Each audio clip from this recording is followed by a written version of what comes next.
RIP يا جدعان لاخونا بلبن.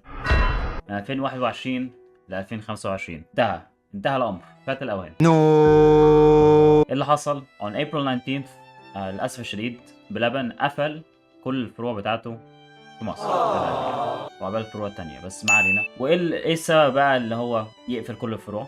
الله اعلم، مش عارفين لغايه دلوقتي. مفيش حد عارف، ولا بلبن ولا عامة الشعب. Now احنا عندنا شوية theories يعني للسبب اللي هو اتقفل. They're violating food safety regulations أو ما كانش عندهم رخص License and registration. Oh, fuck yeah. أو too many pistachio products. وأنا شايف بصراحة that's the most likely reason. الحكومة شافت إن هم بيتجوا بيستاشيو بزيادة وقالوا لا كده كتير عليكم. You are done. أيا يكن يعني I wanna give a big shout out لأكبر products هم عملوها أو أكبر منتجات هم عملوها في بلبن. أول واحد دبي تشيز بوم طبعا بالبيستاشيو. عندنا كمان الهبة، عندنا اللقة بالبيستاشيو. last but not least كشري بالبيستاشيو.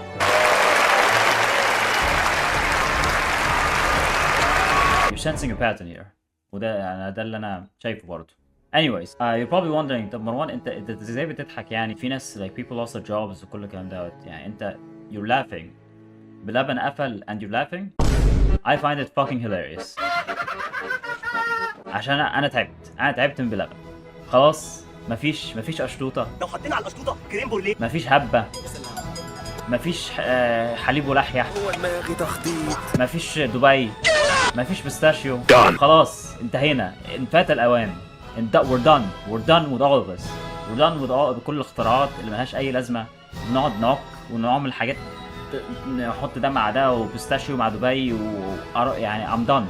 الحمد لله يا رب ان خلاص بلبن انتهى و it's over and fucking done with the stupid fucking يا الله.